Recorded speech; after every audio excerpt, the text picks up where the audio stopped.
Agustus 2025 dalam rangka seminar hasil yang akan dilaksanakan oleh Kacarina Elizabeth Gray dengan judul penelitian implementasi program penataan akses reforma agraria pada masyarakat di Desa Campur, Kecamatan Bondan, Kabupaten Nganjuk, Jawa Timur.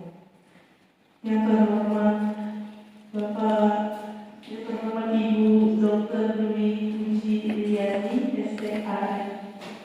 AMNT, MNU. Yang terhormat Bapak M. Nazir Salim, SSMA.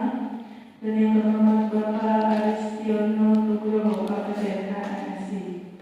Serta rekan-rekan yang hadir pada seminar hasil pada hari ini. Adapun susunan acara seminar hasil akan dibagi menjadi 4 sesi. Sesi pertama yaitu pemaparan seminar hasil oleh Kacarina Elizabeth Gray.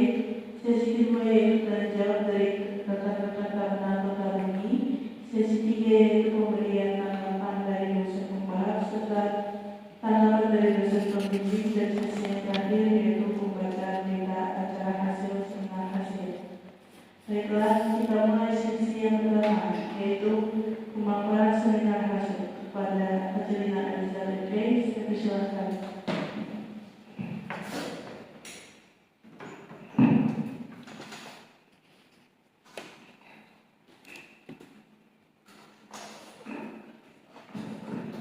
Terima kasih kepada moderator atas waktu dan kesempatannya.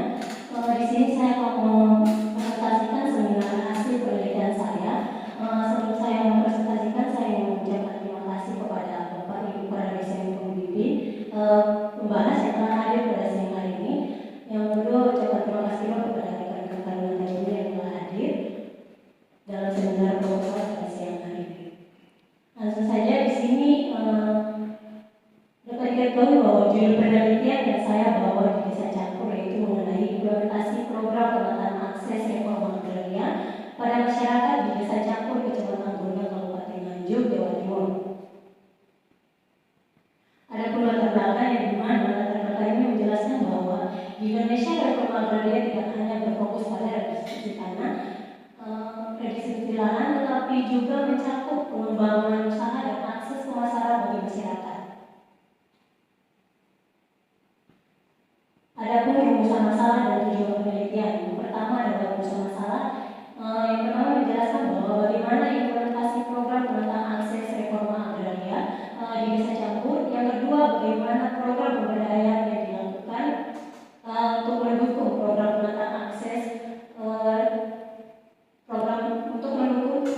penataan akses reforma agraria di Desa Campur. Yang ketiga, apa saja kendala yang dihadapi masyarakat di Desa Campur dalam penataan akses reforma agraria dan apa saja solusinya. Berikutnya adalah tujuan penelitian yang dimana menganalisis implementasi program penataan akses reforma agraria di Desa Campur, termasuk kegiatan pengembangan usaha dan fasilitas akses pemasaran yang tersedia. Yang kedua, mengidentifikasikan kendala yang dihadapi masyarakat Desa Campur dalam pelaksanaan program penataan akses reforma agraria, serta merumuskan solusi apa saja yang dapat diterapkan di Desa Campur. Yang ketiga yaitu mengeksplorasi program-program pemberdayaan yang dilakukan dalam rangka mendukung penataan akses reforma guna meningkatkan kesejahteraan ekonomi masyarakat. Selanjutnya adalah kajian literatur. Yang pertama adalah di mana menjelaskan bahwa bagaimana besar penelitian sebelumnya lebih fokus pada redistribusi tanah dan penyelesaian sengketa, belum banyak yang membahas penataan akses secara menyeluruh. Aspek pemberdayaan ekonomi seperti pendampingan usaha, perangkat lembaga lokal, dan fasilitas pemasaran yang masih kurang dikaji. Berikutnya adalah relevasi, yang menjelaskan bahwa penelitian ini relevan karena menyempurnakan kajian reforma agraria dengan memfokuskan pada implementasi penataan akses reforma agraria dengan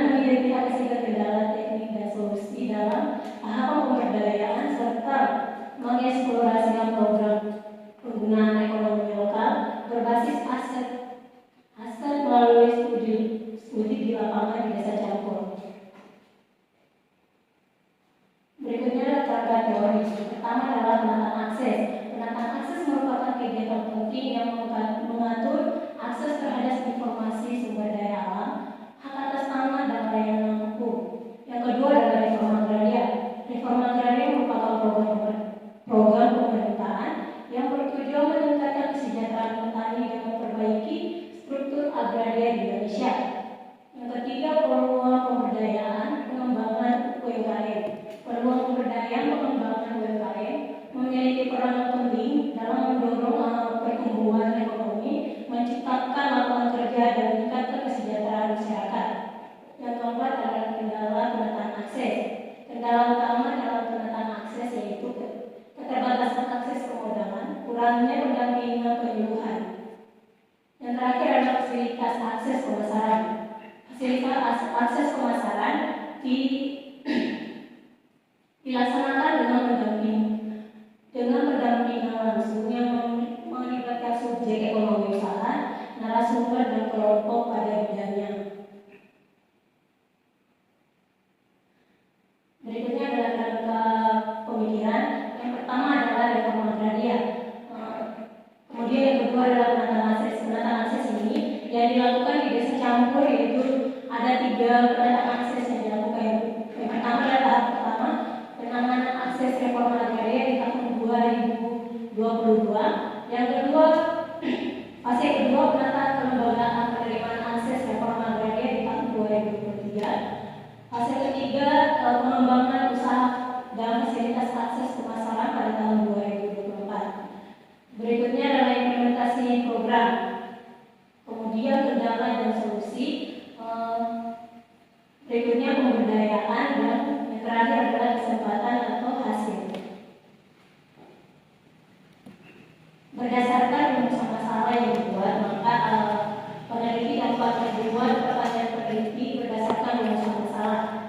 Di sini rumusan masalah yang dapat saya buat ada 2 rumusan masalah. Yang pertama membahas bagaimana tahapan pelaksanaan program penataan akses reforma agraria di desa campur. Yang kedua, sejauh mana efektivitas program penataan akses reforma agraria dalam meningkatkan kesejahteraan masyarakat di desa campur. Yang ketiga, apa saja hambatan-hambatan yang dihadapi masyarakat dalam memanfaatkan akses reforma agraria. Yang keempat, bagaimana upaya pemerintah dalam masyarakat dalam mengatasi kendala-kendala penataan akses reforma agraria. Yang kelima, program pemberdayaan apa saja yang dilakukan di desa campur untuk mendukung reforma agraria di desa campur. Yang terakhir adalah bagaimana dampak atau program pemberdayaan terhadap peningkatan ekonomi dan apa saja solusi bagi masyarakat di desa campur. Berikutnya adalah metode penelitian. Yang pertama adalah format penelitian. Format penelitian saya gunakan yaitu kualitatif, metode kualitatif dengan pendekatan deskriptif untuk menggambarkan faktor kondisi yang terjadi di lapangan. Yang kedua adalah lokasi penelitian. Penelitian yang saya bawa saat ini di desa campur Kecamatan Bonang, Kabupaten Nganjuk, Jawa Timur. Yang ketiga, jenis dan sumber data. Jenis data dalam penelitian ini merupakan informasi yang dikumpulkan untuk menjawab pertanyaan dan dapat didokumentasikan berdasarkan sumber sifat dan metode pengumpulan. Sumber data yaitu data primer dan data sekunder. Yang terakhir adalah teknik analisis data dan penarikan kesimpulan. Berikutnya adalah gambaran umum desa campur. Yang di sebelah kanan itu adalah kantor desa campur. Kemudian ini adalah peta administrasi desa campur. Yang berwarna hijau adalah letak desa campur. Yang berwarna merah itu luar dari desa campur. Jalan desa campur. Dan yang bergaris warna hitam adalah luar desa campur. Berikutnya implementasi program penataan akses reforma agraria pada masyarakat di desa campur. Yang pertama adalah implementasi akses reforma agraria di desa campur, yang dimana implementasi program penataan akses reforma agraria ini dilakukan di desa campur meliputi 2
upaya untuk mengatasi kendala.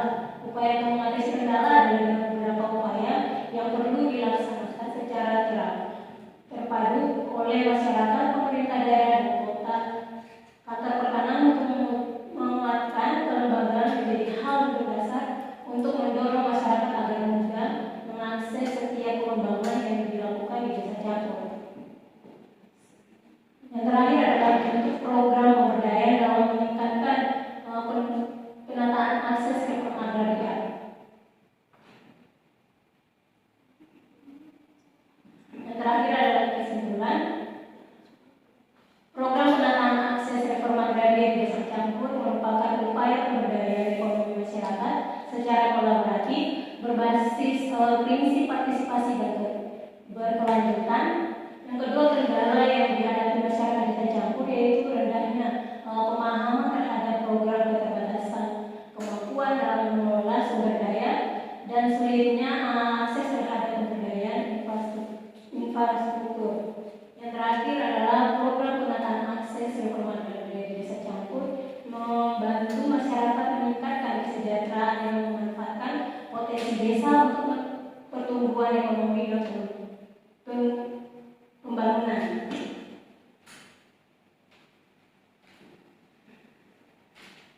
Saran yaitu yang pertama adalah kantor pertanahan perlu meningkatkan kapasitas SDM dalam mengelola reforma agraria, terutama penataan akses dan memperkuat koordinasi dengan pemerintah daerah dan desa untuk pelaksanaan yang efektif.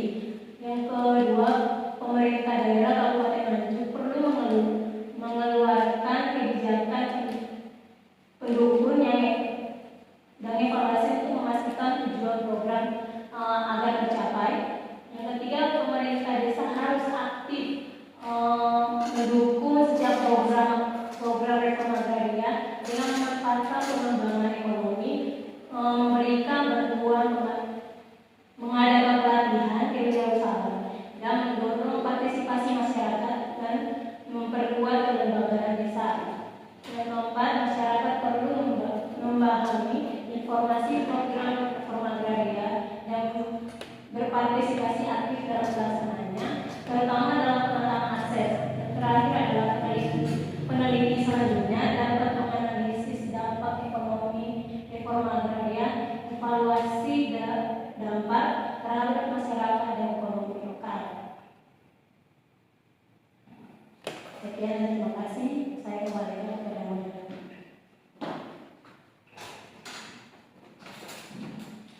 Baik, demikian pemaparan seminar hasil dari Katerina Elizabeth Gray.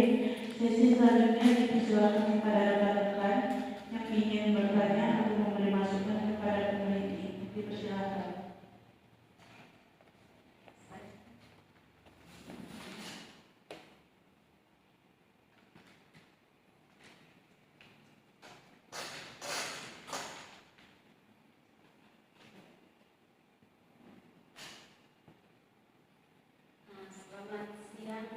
Selamat siang. Serta saudara Katerina. Izin perkenalkan, nama saya Aida Nurul. Di sini saya mau bertanya kepada saudara Kace tentang kendala apa saja yang saudara dapat dalam melaksanakan penelitian ini. Terima kasih. Baik, terima kasih atas pertanyaannya. Selanjutnya kami persilakan kepada Katerina Elizabeth untuk memberi tanggapan dan jawaban.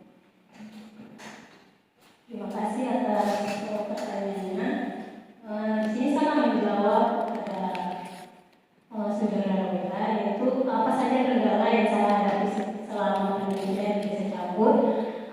Mungkin kendala pertama yaitu karena mungkin saya orang Papua, jadi susah beradaptasi sama masyarakat di desa. Terus kendala kedua mungkin dalam pengambilan data. Dalam pengambilan data susah untuk menemui orang kantor gitu. Yang mungkin dua kendala itu saya alami di desa. Terima kasih. Baik, berikutnya kami persilakan kepada dosen pembahas untuk memberi tanggapan atas pemaparan seminar hasil yang telah dipaparkan oleh Katerina Elizabeth. dari K. Kepada Ibu Budi, dipersilakan.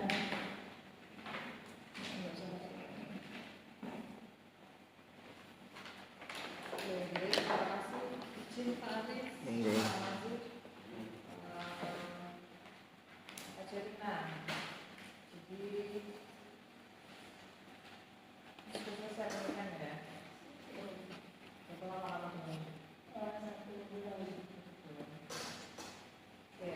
Yang pertama saya mengapresiasi ya dengan lampiranmu ini ada foto-foto di sana. Artinya paling tidak kamu sudah di sana ini. Ini kamu jujur bahwa ini memang kamu melakukan penelitian mengambil data. Beberapa itu saya tidak menemukan yang bersangkutan ada di tempat, tapi ini kamu menunjukkan banyak sekali sebenarnya yang ada di sana ya. Ini ke yang menjual malam itu ya. Siapa namanya?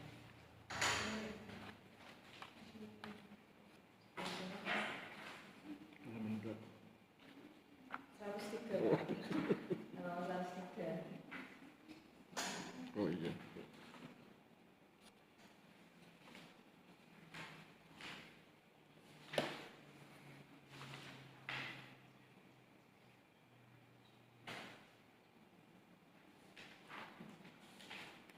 Masih ada namanya atau kamu hanya foto-foto aja? Kalau ada namanya di apa, hasil wawancara. Kalau yang di 105 itu Pak siapa itu?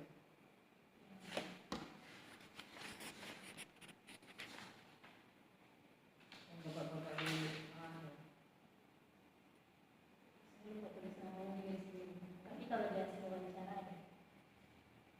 dari sekian fotonya ini kamu yang masih ingat namanya yang mana? Coba tulis. Pak Ibrahim, Siapa namanya? masih Yang mana itu? di halaman 114.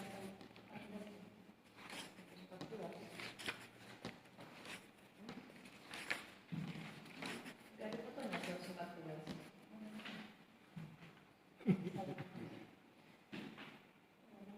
Salah pilih. Oke. Paling tidak kamu punya pengalaman lah ya ke lapangan, ketemu dengan orang, bertanya, mencari tahu, kenalan juga. Itu satu pengalaman yang saya kira penting. Sehingga kemudian pengalaman yang kamu dapatkan itu kemudian kamu tuangkan di dalam pekerjaan seminar hasil ini. Kira-kira itu. Nah, selanjutnya ada beberapa hal yang ingin saya konfirmasi terkait dengan pengalaman yang sudah kamu dapatkan kemarin selama 1 bulan di Hanju ini. Kamu ingat gimana kan? Minatnya gimana? Waktu penelitian mengingatnya gimana? Oh, di ini sama pendeta di sana. Iya. Terus kemarin diantar sama bapak Tidak pendeta. dikasih motor sama orang kantor kan dulu DKI ngaji.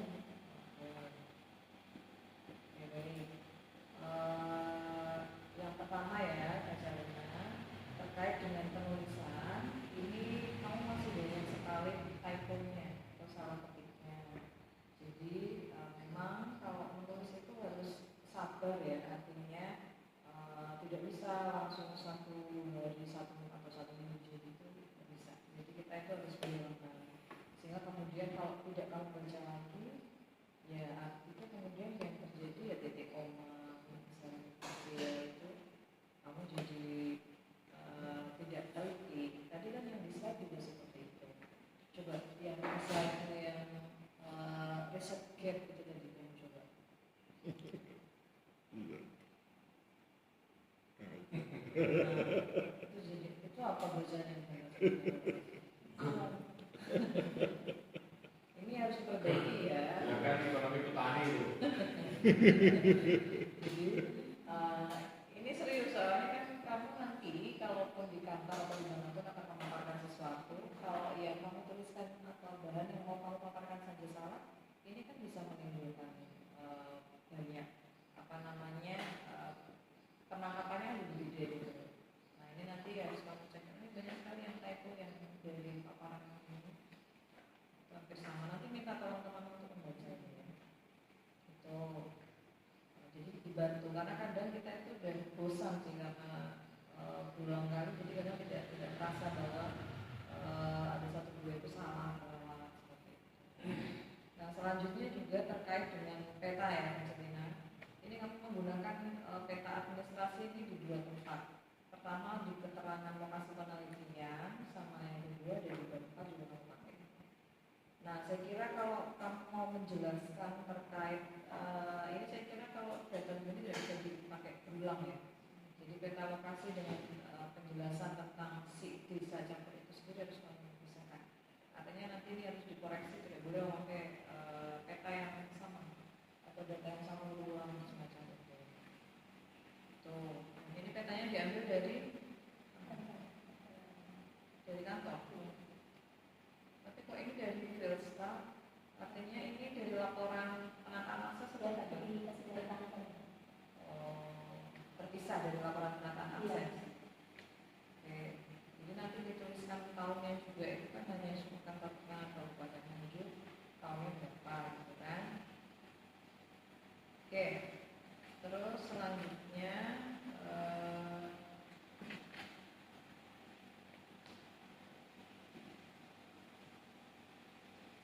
mungkin halaman 13 coba. Sama ya sebagai halamannya ya.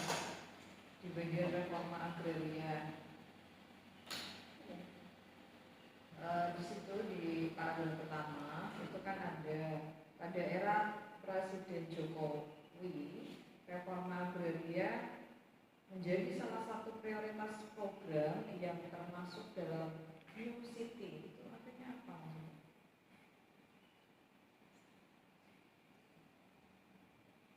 Kalau typo kok ya typo, tapi maksudnya ini apa maksudnya New City? Nama cipta mungkin. Saya tidak berpikir ke situ. Ini apa? Laptopnya itu. New City. Itu apa itu coba? Kalau itu pas citasi Bu. Hah? Citasi. Apa yang citasinya? Kan kemarin saya citasi kan. Nama pemilih. Jadi mungkin itu. Jadi ini seharusnya apa? Seharusnya ditulis apa?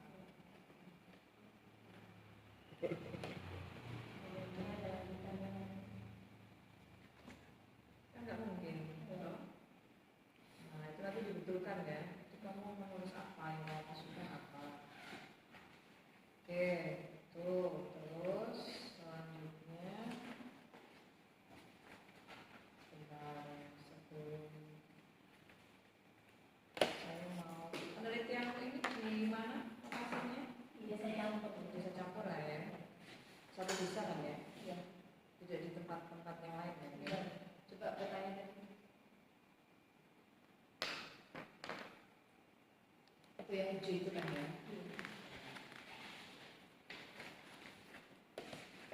Sekarang coba kamu cek di halaman 83.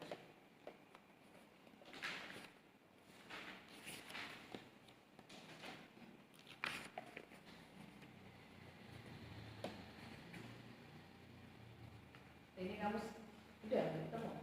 83 udah? 83 ya. Ah, 83 sudah. Kok tidak? Nggak ada gambar kalau 83. Judul atasnya itu model pemberdayaan berbasis corporate social responsibility 4.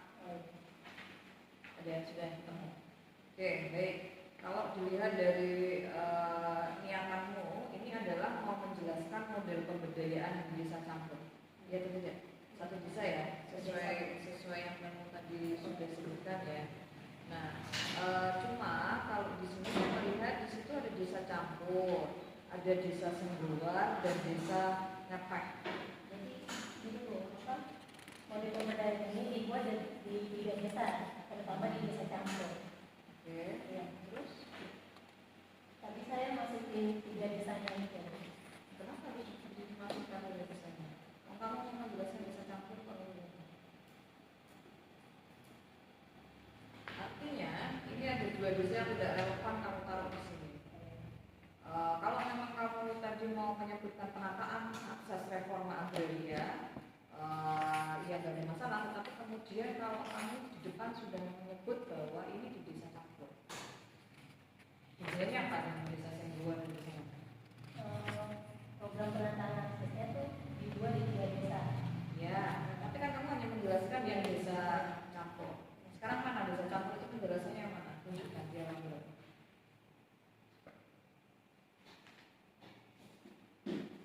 Kalau kamu menyebut bahwa ini di 3 desa, sekarang yang spesifik atau khusus desa campur itu yang mana? Yang satu desa campur. Apa perbedaannya apa? Meningkatkan kapasitas usaha masyarakat.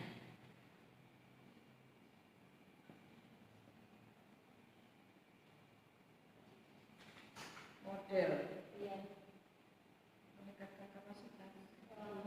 Yang keempat model pemberdayaan berbasis. Nomor 1 yang desa campur. Terus yang CSR-nya itu yang mana? Oke, segini dulu deh. Model pemberdayaan itu ada penataan berbasis kemitraan, berbasis kawasan, pertanian korporasi, dan CSR. Kira-kira gitu ya, yang kamu jelaskan sebelumnya. Terus kamu masuklah ke desa campur nih. Nah, si desa campur ini yang model mana? Model 1, model 2, model 3, atau model 4? Tempat-tempatnya empat semua di desa campur. Kenapa tidak dijelaskan kalau 4-4-nya ada di desa campur? Artinya ada CSR di situ. Terus ada berbasis pertanian korporasi di situ. Atau enggak? Tempat-tempatnya dipakai. Tempat-tempatnya dipakai. Kita jelaskan tempat-tempatnya dipakai. Karena saya tidak melakukan penjelasan itu. Oke. Sekarang saya lompat-lompat sih. Terkait juga dengan penjelasanmu ya dari apa yang sudah kamu dapatkan di lapangan. Halaman 72. Jadi ceritanya itu kan kamu mau bercerita tentang kendala gitu ya.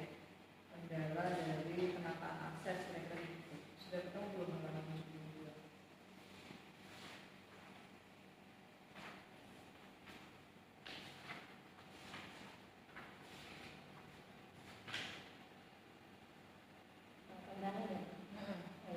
Ya.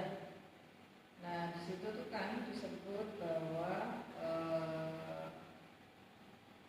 kendala penataan akses reform agraria itu kan ada beberapa kendala utama kira-kira gitu ya. Terus yang kamu sebut bahwa kendalanya adalah terbatasnya pengetahuan dan keterampilan masyarakat dalam mengelola lahan secara produktif sehingga pemanfaatan lahan belum maksimal. Dari mana ya? Jadi laporan ini penataan akses. Dari laporan penataan akses. Dari penataan. Terus apa gunanya kalau ketemu orang-orang? Nah, terus saya ke lapangan juga, Bu. Yang mana hasilnya? Yang di sini mana? Yang mana kata-kata yang mana yang kamu dapatkan dari orang-orang itu? Atau pernyataan yang mana? Kalimat yang mana yang kamu dapatkan dari orang-orang yang kamu temui? Nah, itu kayak modal usaha kurang gitu. Keterbatasan modal usaha sama Orang yang mana? Kira-kira dari foto itu yang bicara modalnya terbatas tadi yang mana? ini yang pertama dia saya tanya. Nah, itu ketika saya wawancara saya tanya apa saya kendala yang dihadapi dalam mengelola usaha ibu yaitu keterbatasan modal usaha. Itu siapa itu? Saya buat tulis namanya di sini, tapi kalau tidak pasti ada. Hasilnya.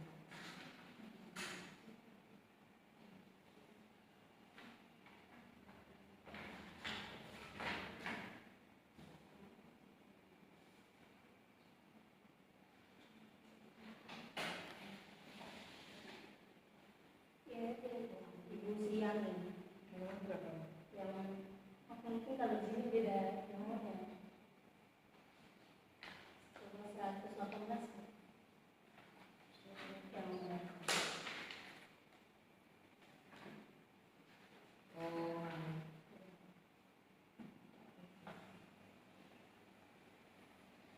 berarti namanya di atasnya Pak.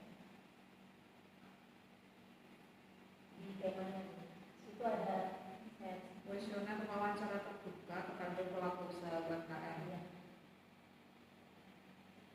Yuri Ningsi, Ibu Suryani. Pertama.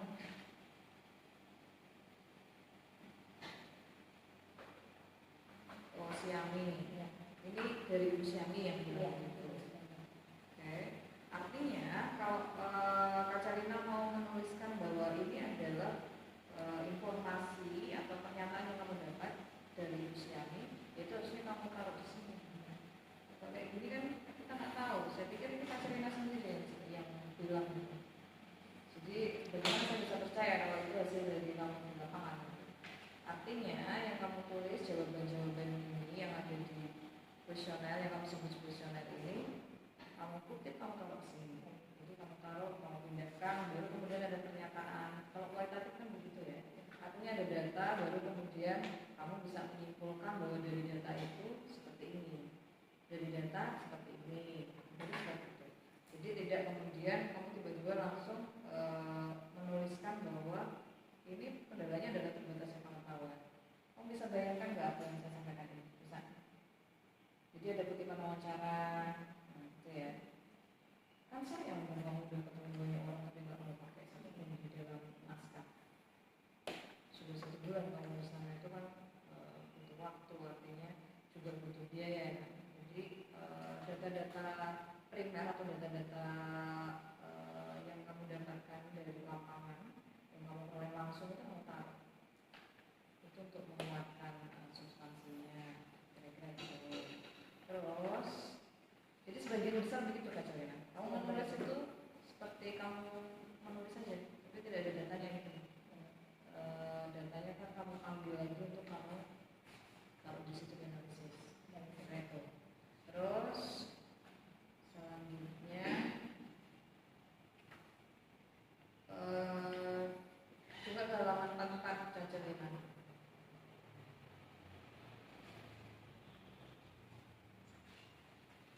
Di situ disebutkan terkait dengan implementasi penataan akses ya. Udah tahu? Salah kan ya? 44 itu pokoknya nanti ada gambar ini. Saya mau konfirmasi gambar ini.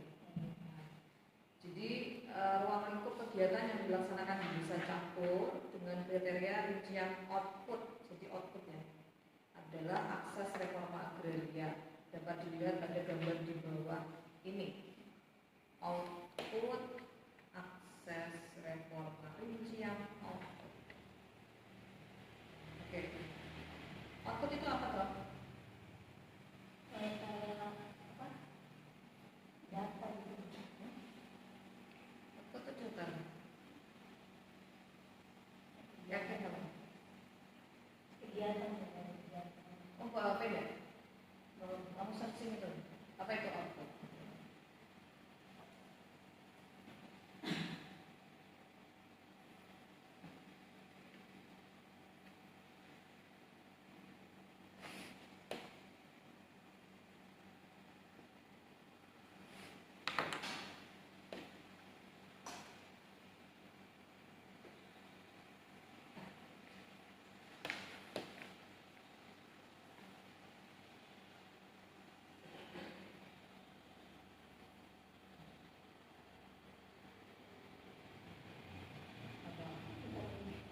Bisa nggak? Nah, sekarang tanya asli, nih kan, coba. Terus Google aja, googling. Benar nggak? Saya tuh ini benar nggak gambar itu kamu sebut atau kamu habis sebagai output?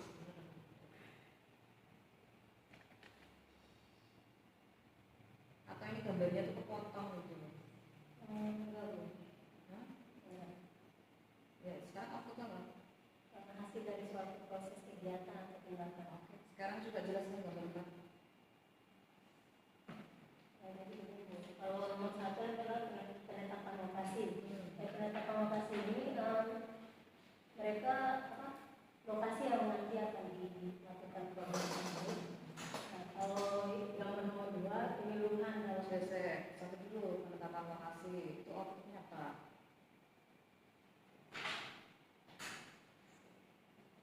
menentukan lokasi kegiatan yang berbasis kelurahan karena tempat itu dilaksanakan kegiatan penataan akses ekonomi. Di sini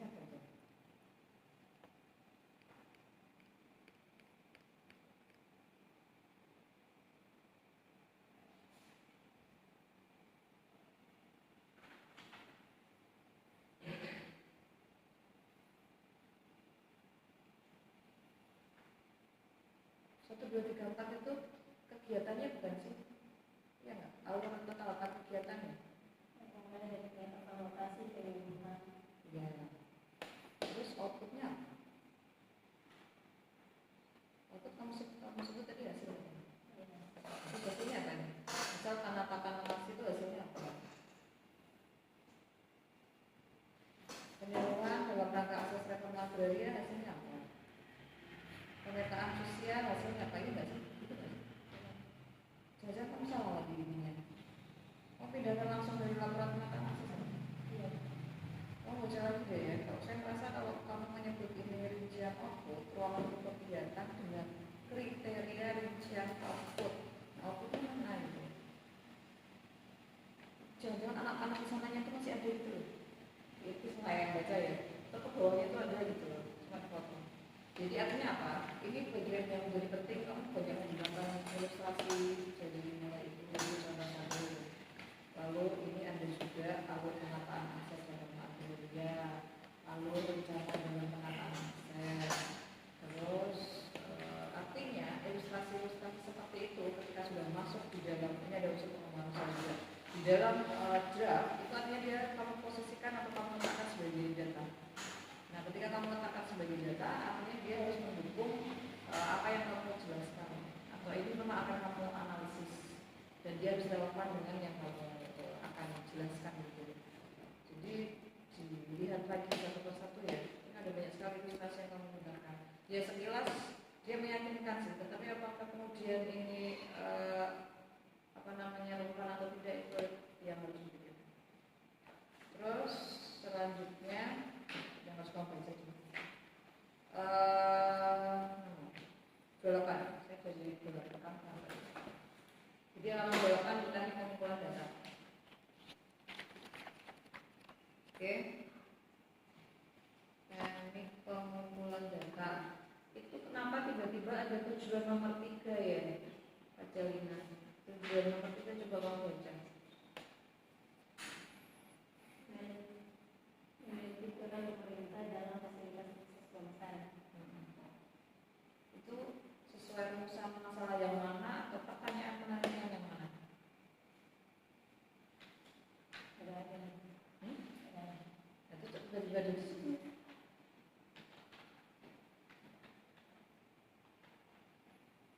Apa hubungannya akses pemasaran atau akses pemasaran ini kamu pakai untuk menjawab yang mana? Ini salah satu dari 6 atau 1 dari 3 yang rumusan masalah mau pakai untuk menjawab yang mana?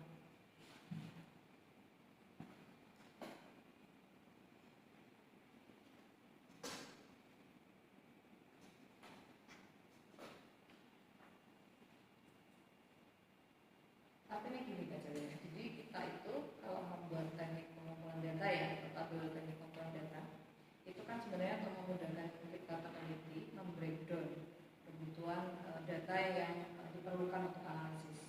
Nah, artinya 1, 2, 3 ini seharusnya kamu kembalikan ke rumusan masalah, atau kamu mau kembalikan ke sini juga nggak apa-apa. Artinya dia adalah breakdown dari itu, atau penjabaran dari rumusan masalah, atau tujuan penelitianmu langsung. Tujuan penelitian 1 itu apa, tujuan penelitian 2 itu apa, tujuan penelitian 3 itu apa. Jadi harus konsisten Kacelina. Artinya dia harus sama. Jadi kita itu paling mudah kalau mau mengecek ini sudah sesuai atau belum, Kacelina bisa cek di rumusan masalah, lalu bisa cek di tujuan penelitian, lalu cek lagi di sini tabel pengumpulan data, dan cek lagi di kesimpulan. Artinya, kalau yang kamu jelaskan itu beda-beda, ada yang sama. Dia harusnya sama. Kamu yang mau tanyakan yang pertama, atau istilahnya kalau kita bicara di tujuan penelitian, itu kan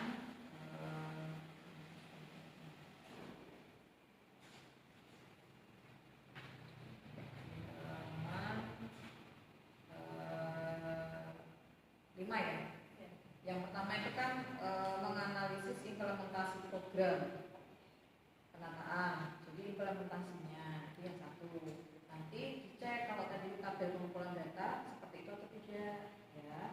Terus cek lagi di kesimpulan, kamu sudah menjawab atau belum kembali lagi cek lagi ini tujuan penelitian. Yang kedua ini kan mengidentifikasi kendala yang dihadapi masyarakat ya. Coba cek di tabel pengumpulan data mengidentifikasi kendala ini ketika di lapangan, datanya kamu cari dengan menggunakan teknik apa. Itu kan sebenarnya fungsi tabel pengumpulan data itu. Lalu kamu cek deh di kesimpulannya sudah sesuai atau belum kendala yang dihadapi masyarakat itu apa saja. Kamu nggak perlu menjabarkan yang tidak atau yang di luar dari itu.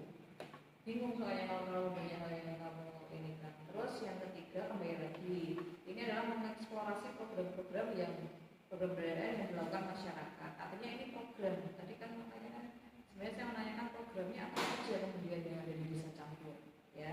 Nah artinya ketika di tabel pengumpulan data fokusnya adalah kamu mau mencari tahu nih mengidentifikasi program-program yang dilaksanakan di sana apa saja. Nah nanti di kesimpulan harus begitu. Pertama kalimat pertamanya itu adalah program-program pemberdayaan yang dilakukan dalam rangka mendukung penataan akses reforma agraria adalah apa.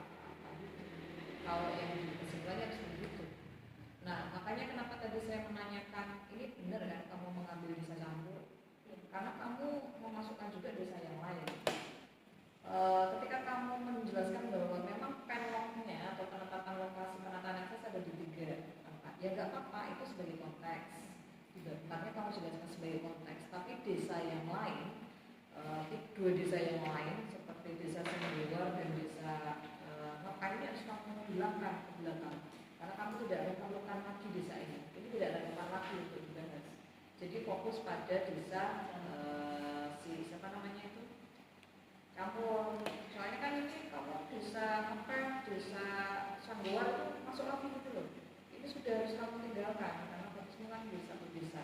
Satu desa saja itu kalau kita bicara penataan akses itu satu skup yang besar jaringan.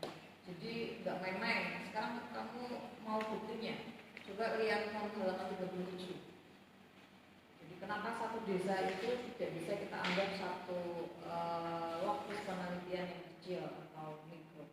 Saya mau tanya yang halaman 37 itu ada tabel jumlah penduduk enggak?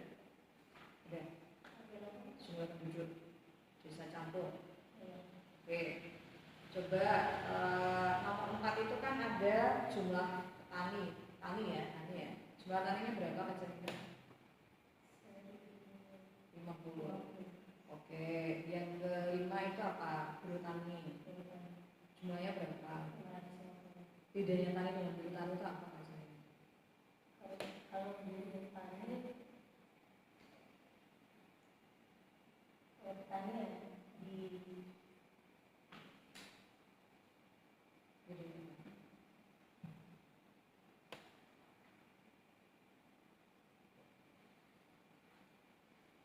Oke, pertanyaan saya, penataan akses reforma agraria yang dilakukan di desa campur itu yang mana dari kategori 1, 2, 3, 4, 5? Penerima manfaatnya itu yang mana? petani. Mana? Coba bisa tunjukkan berapa jumlahnya? Mana jumlahnya? Coba kamu tunjukkan di halaman berapa? Kamu sebut jumlah penerima manfaat di desa campur di penataan akses reforma agraria. Dari mana? Iya. Atau peserta penataan akses juga jelas. Kalau penerima manfaat atas pesertanya itu yang mana? Dari 1947 yang mana? 300 kakak yang menerima. 300 kakak. Artinya berapa persen?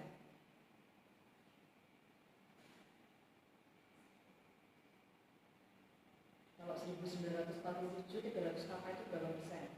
Ini kakak apa jiwa ini? Negeri 169, TNI 19, kira-kira ini kakak atau jiwa? Iya. Iya, ini 169 itu apa? Orang, kakak, manusia, satuannya apa? Apa pekerjaan? Iya, 169 itu apa?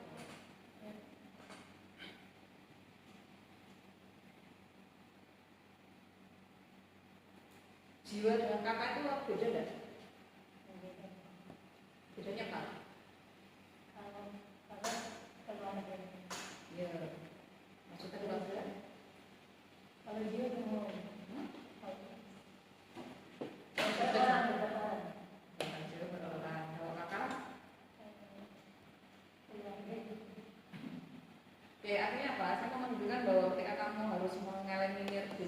aktivitas ngepek sama apa tadi, karena bicara bisa campur sendiri itu besar. Penataan akses itu terlalu kecil ya, artinya penerima manfaatnya kalau kita bicara misalnya PKK gitu ya. Artinya kalau kamu mau fokus ke bisa campur saja itu sudah pekerjaan yang berat kalau kamu menjelaskannya detail. Makanya ke depan nanti di fokus saja di kamu edit ya, kamu revisi kira-kira begitu ya, kamu fokus ke si campur si desa-desa ngepek dan sumbuan ini sudah kamu tinggalkan. Kamu punya, kenapa kamu nggak milih ngepek dan kenapa kamu nggak milih sumbuan? Kenapa milihnya campur? Kebetulan kemarin saya pernah jadi cari-cari apa bibit di sana juga, kebetulan dapat di desa campur pas ada program penataan akses. Kenapa nggak milih desa ngepek dan sumbuan? Karena dua desa ini juga ada soal. Kenapa? Saya belum tahu. Kamu harus punya justifikasi kenapa campur yang kamu pilih gitu. Sehingga kemudian yang lain ini seperti apa keputusannya. Oke, sudah. Terima kasih, saya kembalikan waktu yang moderator. Saya Pak Nasir duluan. Saya dulu ya. Oh ya. Oke, nggak usah. Saya menutup aja. Assalamualaikum. Tolong slide pertama Mbak Kaci. Oke. Ya. Nah ini kan Mbak Kaci kan mengklaim tuh di Indonesia reforma agraria tidak hanya berfokus pada redistribusi lahan. Klaim tentang Indonesianya itu loh Mbak Kaci yang jadi kritik saya. Karena nggak cuma di Indonesia yang seperti itu.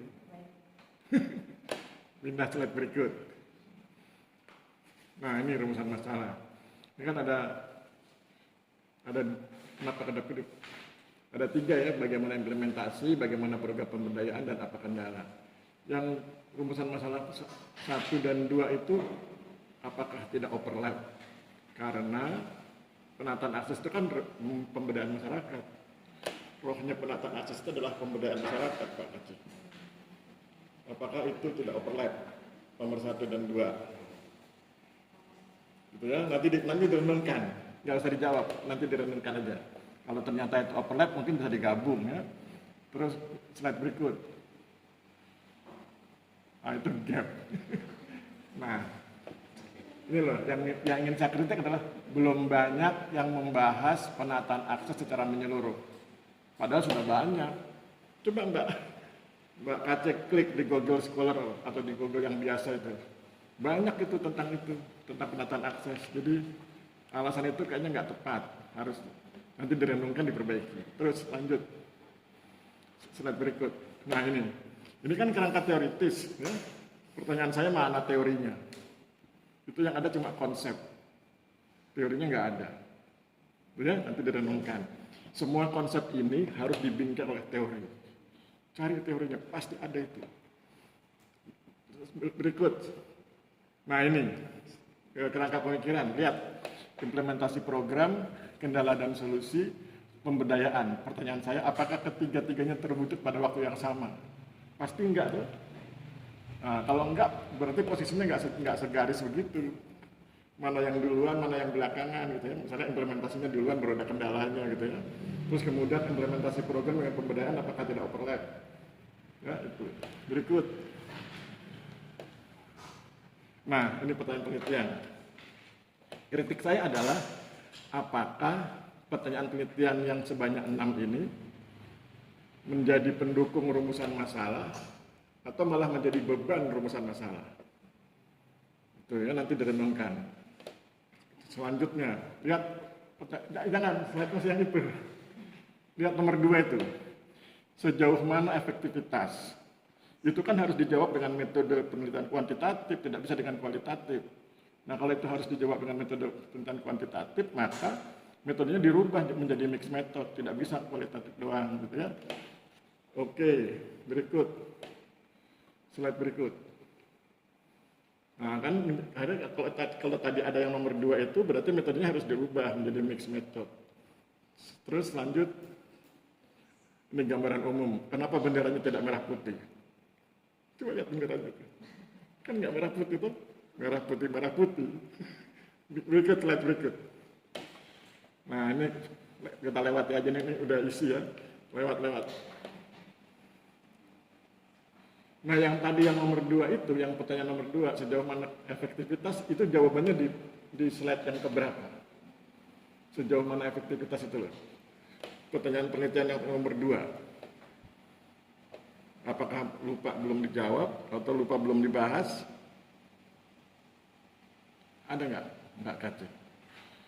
Nomor 2 itu sejauh mana efektivitas tuh pertanyaan penelitiannya itu? Iya Pak, ini pertanyaan penelitian nomor 2 itu apa peran pihak terkait? Enggak, coba slide. Di slide yang saya slide ini. Oh, kok begitu? Nggak boleh. itu namanya nggak ada kunci. Jadi nggak ada kata sejauh mana. Coba diulang, kalau gitu diulang. Nah, itu kan sejauh mana gitu. Iya Bapak. Itu apa? Harusnya apa? Apa peran pihak terkait dalam peningkatan pemanfaatan potensi desa oleh masyarakat? Tapi yang lain benar, yang 1, 3 sampai 6 sama. Iya. Oh, nomor 2. Jebakan buat penguji. Terus lanjut. Ya, terus. Kalau gitu yang terakhir aja, slide terakhir sebelum saya serahkan ke Pak Nasir. Yang ini terima kasih. Hati-hati memutus kata Mbak Kaca. Coba lihat nih. Lambat bukan berarti alasan untuk berhenti kemajuan. Tuh. Harusnya kemajuannya itu di bawah, diklik tuh, di enter, jadi supaya kemajuannya jatuh. Kan kalau begini baca jadi salah tuh. Lambat bukan berarti alasan untuk berhenti kemajuan. Harusnya kan lambat bukan berarti alasan untuk berhenti gitu tuh. Kemajuan sekecil apapun tetaplah kemajuan gitu tuh. Jadi tuh diklik ke bawah. Itu satu. Terakhir ini tentang ora et labora. Hati-hati menggunakan istilah itu di Jawa. Kan kamu di Jawa tuh orang Jawa tuh bilang ora itu tidak. Tuh, ora et labora enggak kerja itu artinya. Tapi dalam kita berdua dan bekerja. Iya, tapi kan tadi kamu kan di Nganjuk, kan kamu bilang kendalamu kan kendala bahasa tuh. Hati-hati dengan istilah itu ya. Oke, terima kasih, saya kembalikan ke Pak Nasir. Silakan Pak Nasir. Ya, terima kasih Bu Ulan.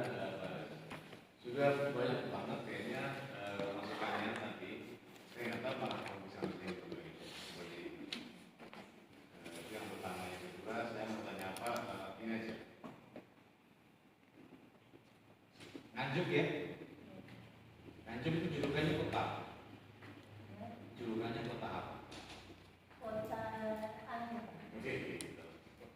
Berarti kamu tahu Nganjuk. Tahu, karena ini terus bisa. Di sini yang terkenal. Kemarin ke lapangan, kamu ketemu siapa? Pelaku UMKM, terus ke Paula. UMKM ya? Terus? Itu aja. Masyarakat pelaku UMKM itu berapa orang? Masyarakat kan maksudnya kan? Iya masyarakat. Siapa berapa orang ya? UMKM apa? Ada sekitar 10 orang. 10 tuh 7. Enam. Atau 2? 6 Pak. Loh, ganti lagi 10, 2, 6.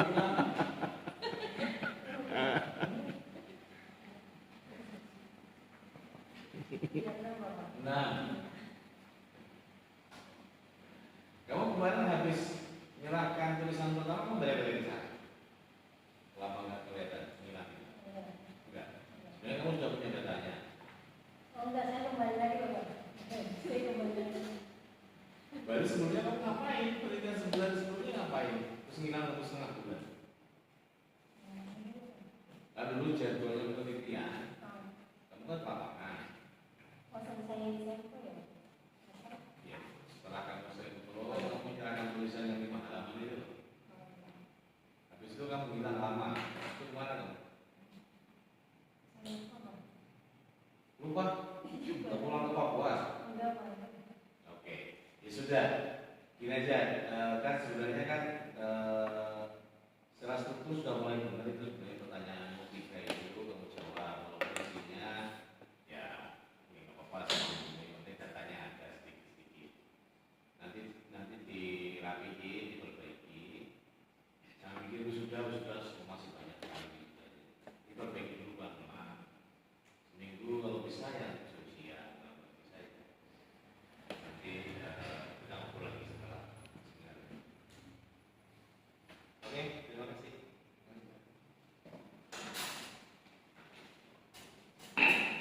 Baik, terima kasih tanggapan dari dosen pembahas dan masukannya. Sesi selanjutnya kita akan masuk ke sesi pembacaan berita acara seminar hasil. Untuk dosen pembahas mungkin dapat menyampaikan.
Oke, baik. Saya bacakan berita acara seminar hasil penelitian program studi blok 4 pertanahan sebagai pertanahan nasional tahun 2025 pada hari Kamis tanggal 8 Agustus 2025.